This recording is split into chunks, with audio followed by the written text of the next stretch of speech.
Con chào giờ.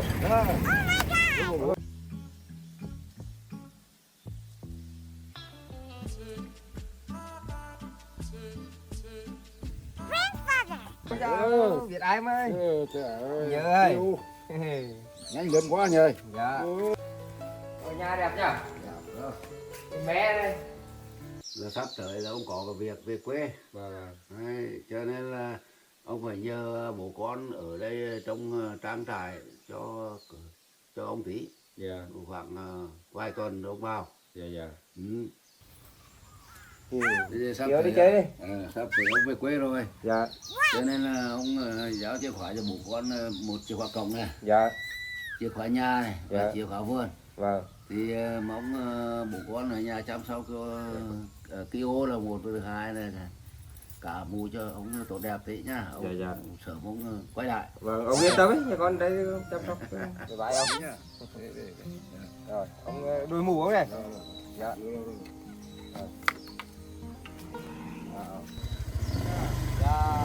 Đi cẩn thận nhá.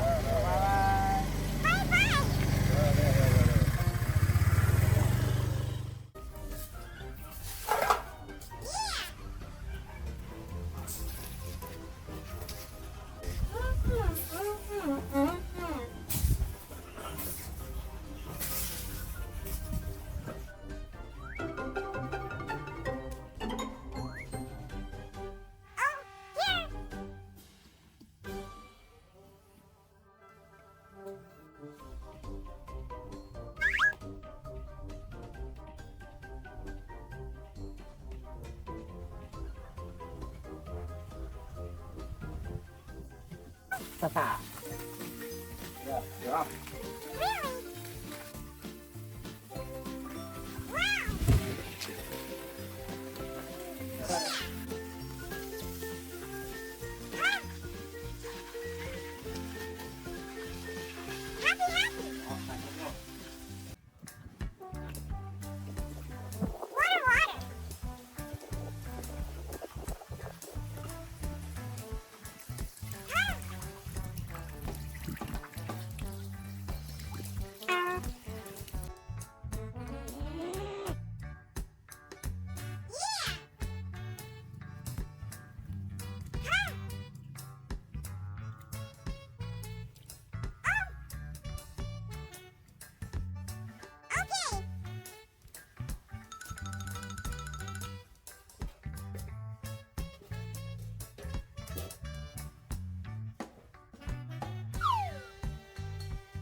Ô, đây nè. Đấy nhá, đây bụng. Coi mặt nó còn cả đâu đấy nhá. Chơi ngoan đấy nhá.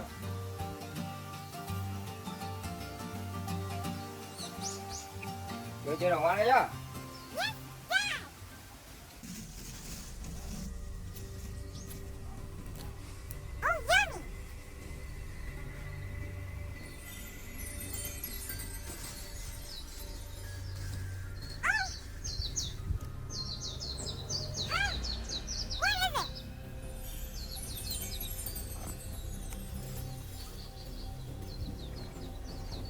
Cả nó cắn nữa.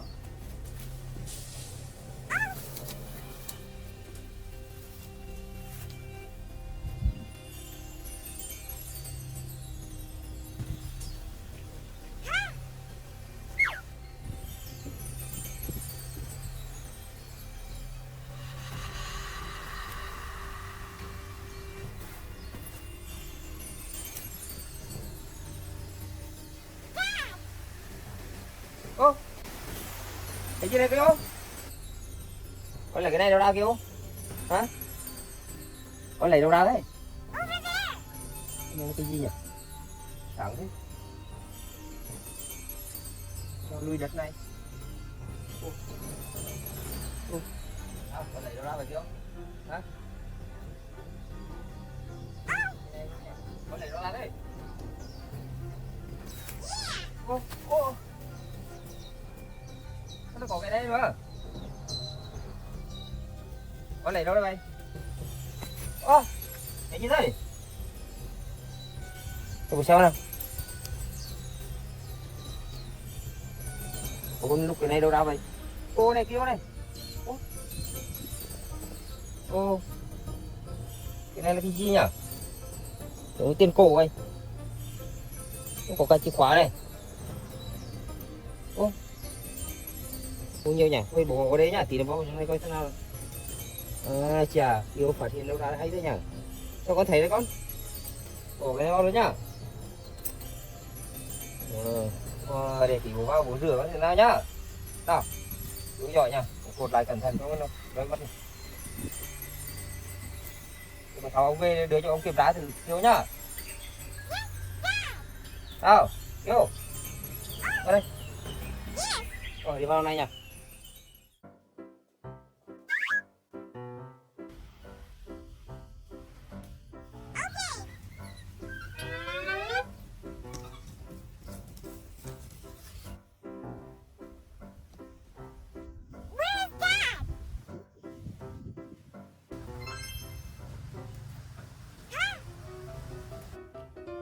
What to do now? Okay.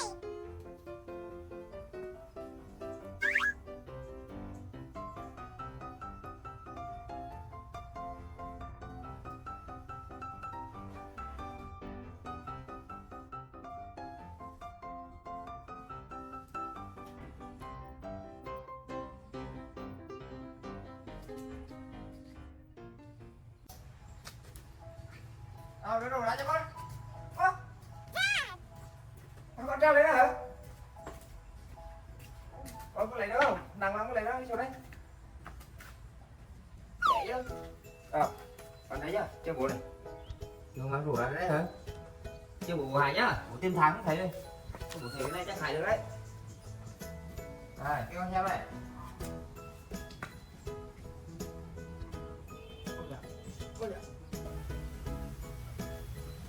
À. Đây kêu đây. Wow. Ấm chưa? À, màu rồi. Đây. Chân ngon quá vậy. Buổi sáng có cái nó còn chín không? Không phải luôn nhỉ?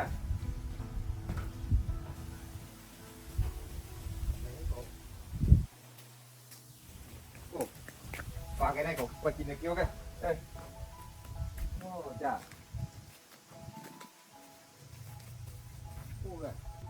Đây kìa, đó. Đây còn mấy trái nữa. Kêu treo lên đấy đi. Bố lấy đô ra cho bố hái đó. Kêu treo lên có thử được không? Hái được không? Kìa. Kêu đây. Đây. Đó. Kêu đây hái đấy. Nhá. Bố lấy cái đô xong đấy bố ra bố hái.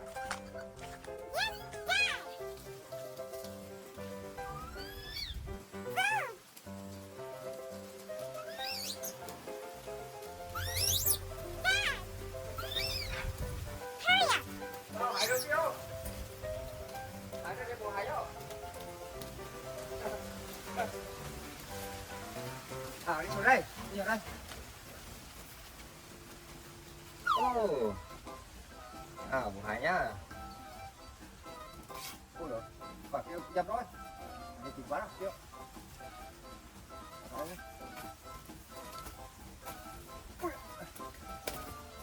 Ô. Đây rồi.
Đấy.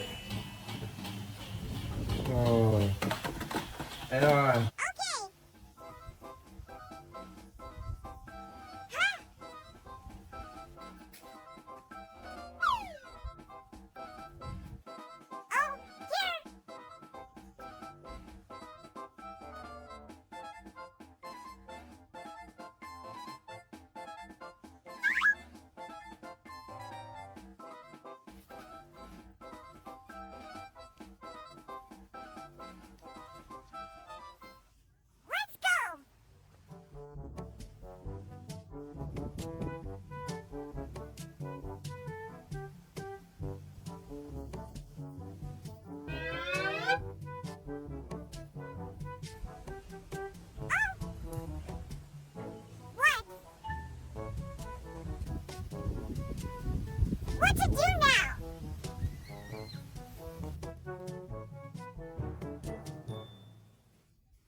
con chạy lại đây. Hả? Hả? Đâu? Đâu? Come on. Look there. Dad. Ô.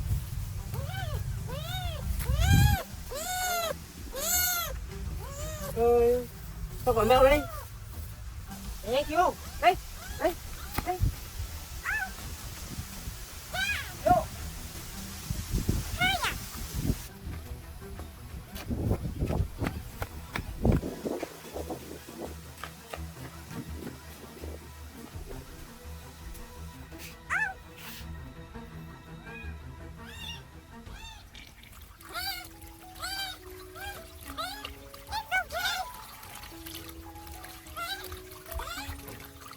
Này nó không ơi, lấy xuống cái bụng bùn đi ghê. Cứu con để cho bố khăn đâu có đấy, nhớ lên. Để khăn tắm ấy.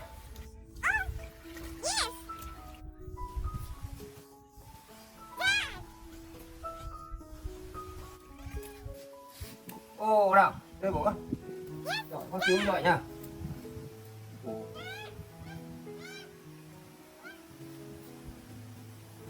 Kitten.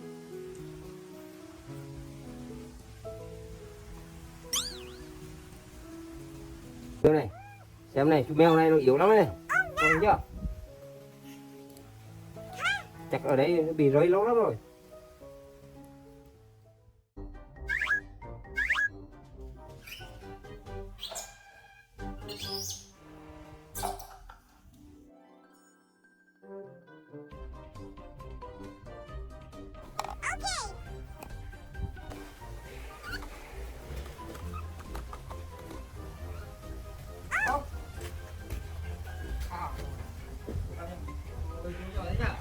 Giờ đi qua đây.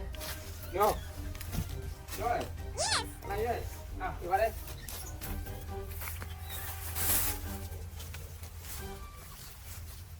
Đi qua đây chưa con? Đi qua đây con. Dad, wait for me. Dad. Coconut. À.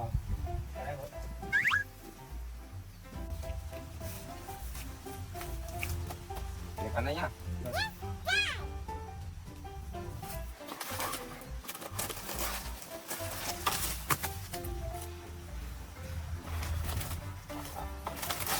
Ồ. Để có phiếu ấy. Để nhá. À. Ồ, nặng quá phiếu.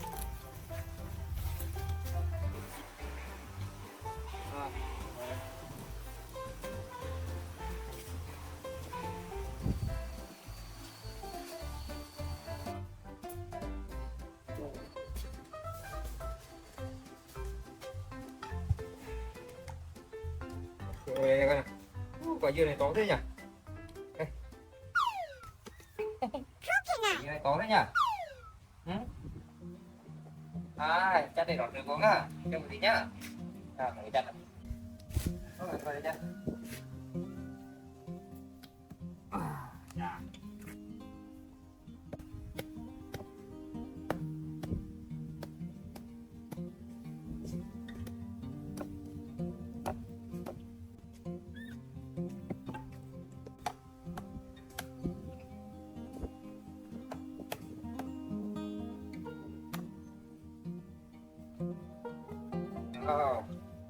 Vào đây con.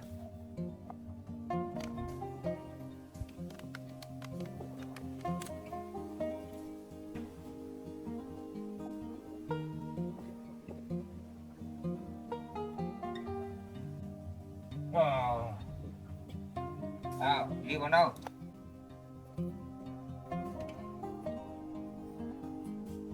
À, còn đây.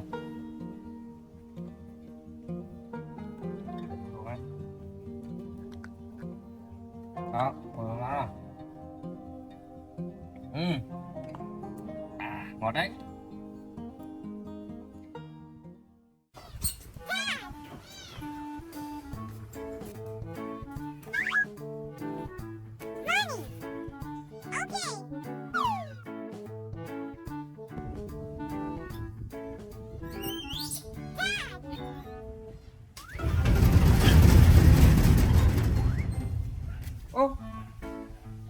không ấy?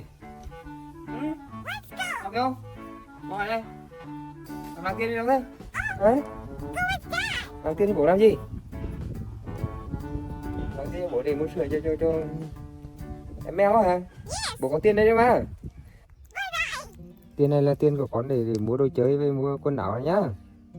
Chứ con đi tiền mua sữa cho em mèo bố có đấy đấy mà. Vậy cho con nào kèm làm tiền vào cái đấy nhá. Ừ? Bố tiền đấy rồi, ra chơi với em mèo ấy nhá.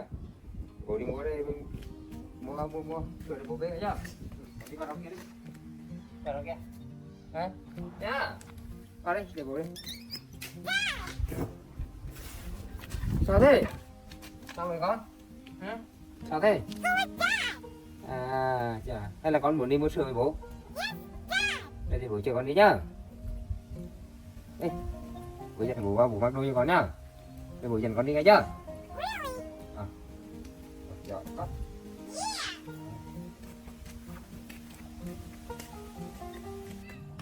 Con thật tiền của con đi ngay chưa? Để bố mặc đồ cho con.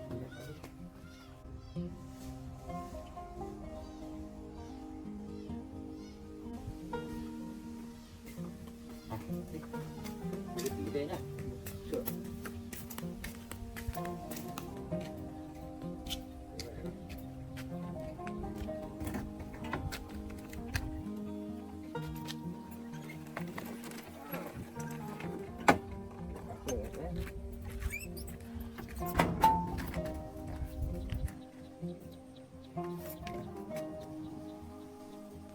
Go, go, go!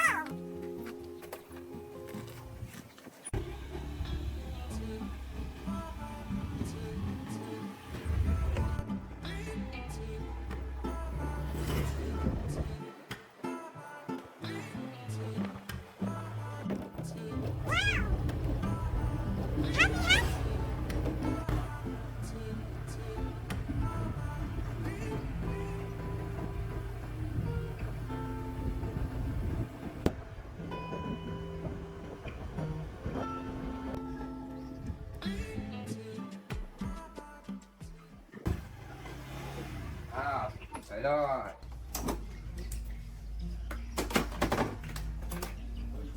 Vô vào đây coi. Này cái gì nào? Đồ ăn gì? Hả? Ăn gì? Ăn gì?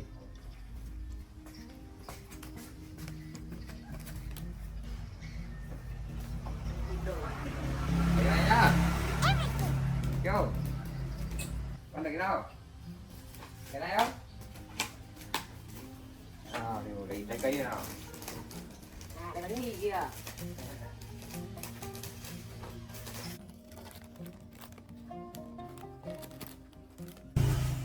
vô vào đây. Cái gì hả? Bao nhiêu tiền chị nhỉ? À, dạ là 50 ạ. Dạ, vô này đưa tiền ra này cô. Con lấy gì đâu? Ừ?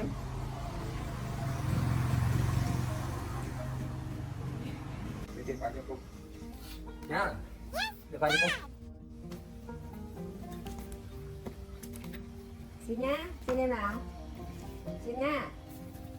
Đồ của em nhá. Nặng lắm. Em thấy được đâu đâu, đưa con vào nào. Vô. Vào đây con. Vào đây nào. Cái nào? Về chủ nhá. Sau đó con. Rồi, tặng em kẹo mút nhá. Ôi trời. Nè.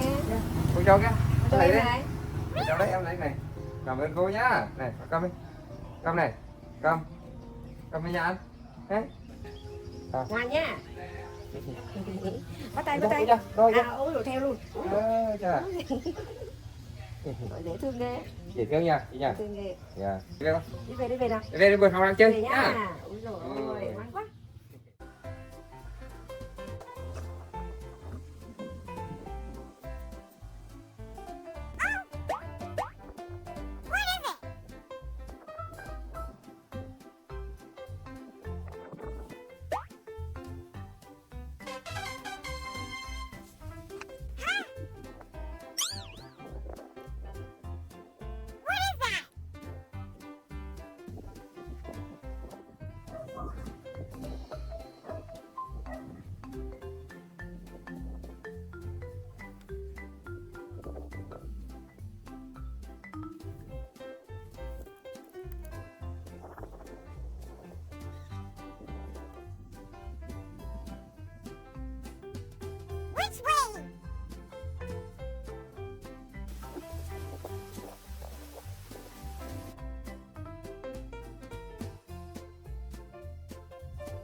What to do now?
Quân con đâu?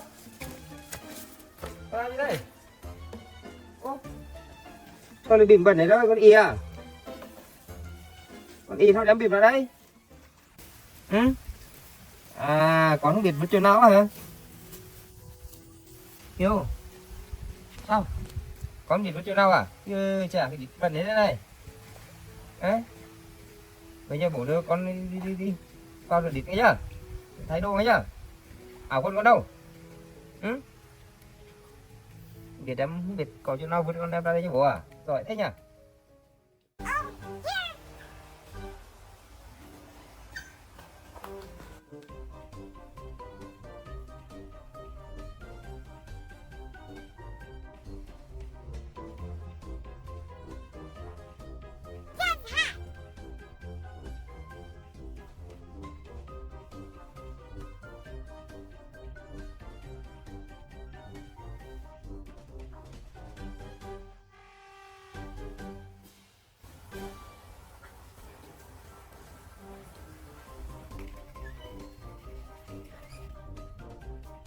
Go, go, go!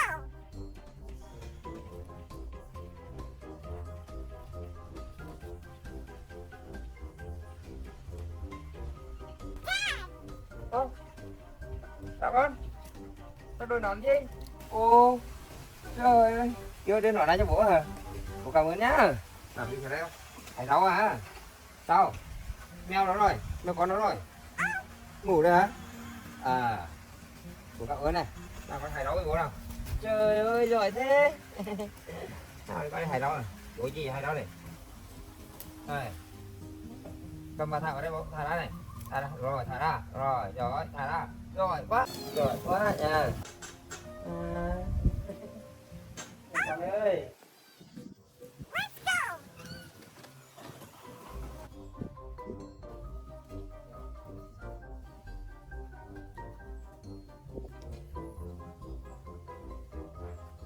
Kiều làm gì đây? Hả?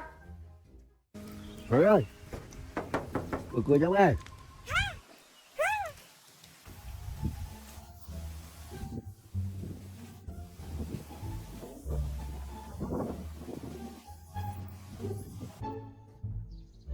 Who is that? Bảo bố ra mà cười giống đây. Vô. Vô. Còn là nhá, chấm giống nhá. Dạ. Ông về một vài tuần ông vào nhá, sửa vào nhá. Khi nào xong việc không vào? Xong việc Dạ. nhá. Rồi, ngoan. Bye bye ông. Thế nhá. Grandfather! What to do now?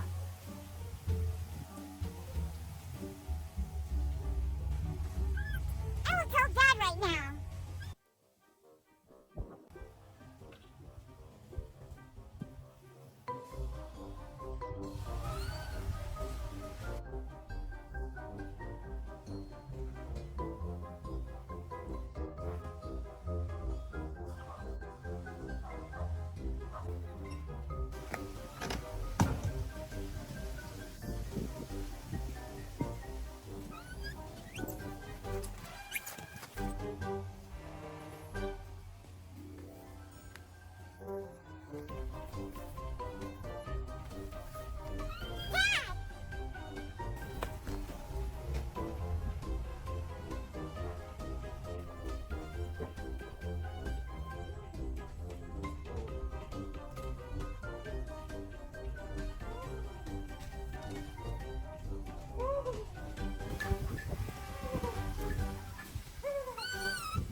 Đây vô thôi.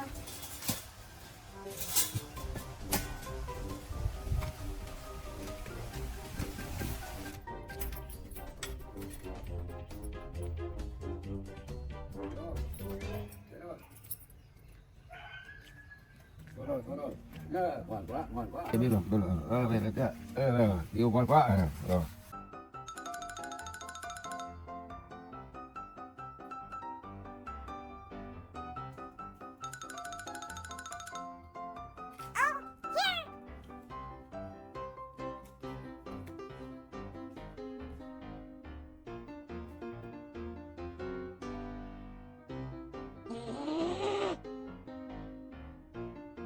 Come on. Okay. Let's go.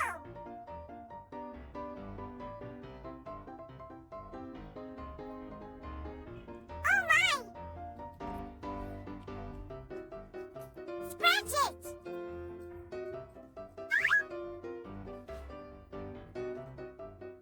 Dad. Ừ. Ô. Kiều giỏi nhà tí này bố quên mất đi. Lần này mang về. Cái này có mà con quắc dún đây câu cá ấy. Thì đang quắc cái Kiều nó Kiều lấy ở trong cái đâu ra cho con đấy. Cái túi này con đồ ra thấy có mấy đồng tiền đấy, con rửa sạch rồi. Dạ, ông có thử con không biết cái này cái tiền này nó không rạch lắm. Rồi. Dạ. Kiều giỏi nha. Tiền này cũng lâu rồi cháu ạ, tiền từ trước lâu rồi mà. Ông quên biết bao giờ giờ phải Con đồ ra mà con không biết tiền gì. tiền đông trước trước ấy. Con bảo là cái Kiều cần đấy khi nào ông về đưa cho ông kiểm tra thử. Tiền đông trước trước đấy. Dạ. À.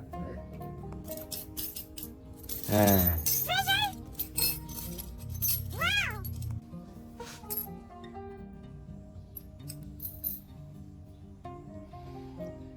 Kiều có biết tiền này tiền gì không? Đem túi lại để bỏ vào hả? Kiều giỏi lắm, Đấy. giỏi lắm nha. Kiều giỏi lắm ha. Cái này hay nhỉ? Đấy. Sáng choáng ấy. Hôm trước đau em túi ra nó đen xia. Dạ, đất nó dính không? Kiều giỏi đấy. Giỏi quá. Giỏi quá. Cái này một tiền thuê nào?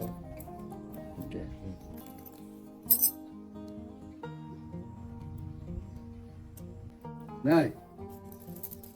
Cho Kiều là cả nhá, để ra nhá. Ừ chà. Kiều vui quá. Hả? Phải không? Có cả để ra nhá, rồi. Sở độ nhá, rồi. Bỏ cái này vào luôn. Rồi. Để bỏ vào này. Đấy. Sao? Để buổi sáng nào? Ôi dạ, ông cho con nhiêu nào? Bây giờ bao nhiêu tiền? Nhiều nha. Cái này là cái gì nè? Rồi, 1, 2, 3, 4, 5, 6, There are a lot of coins. 8. Grandfather. Con gửi cái chìa khóa lại cho ông đây, con lấy tiền. Ô, Kiều đem tiền cho ông à? Đây. Chà, Kiều không lấy hết à? Không cho tiền. Đây, cái chìa khóa con này, Kiều giỏi nha. Kiều lấy cái từng này thôi. Rồi. Kiều cảm ơn ông ấy nhá. Rồi. Rồi, Kiều qua đây nào. Vào đây con. Rồi. Vào đây. Này, nhiều này, của mình nhiều lắm. Cảm ơn ông. Kiều Dạ, nha. Kiều cưng cái Kiều nha. tặng lại cho ông nha. Giỏi thế. Ông giữ lại nhá. Yes, grandfather. Ông giữ lại khi nào ông quay lại ông mua quà cho Kiều nhá. Đấy. Khi nào quay lại ông mua quà Kiều thôi. Đúng không? Thôi nào, đi qua đây bố để chào ông về nào. Qua đây. Rồi. Ngon quá. Giỏi nha. Nào, Kiều cầm cái túi tiền này. Rồi, cất đi. Nhiều này. Đây bố cầm nhá. Kiều cầm rơi đi làm sao? Nào, đi Kiều về nào. Ô, đây rồi. Ngon quá. Nào, Đó nè. chào cái này thì ông bà đã mở cửa về nào. Rồi, chào nhá. Dạ. Đi về con này.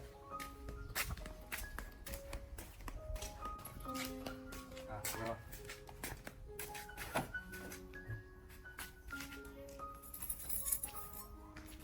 Ô, quên nè, máy giờ tí này.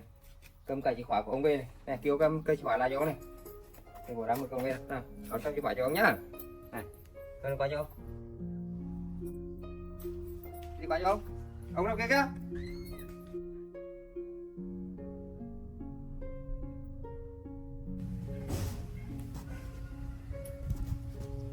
Grandfather. Ồ, ngoan quá à, để cho bạn cháu à. Kêu ngoan quá, ơi. Yes. Ngoan quá, ơi. Rồi. Ô, để chụp ảnh cho ông xem cho con. Ok đâu? Đâu? Mở cửa bên nào?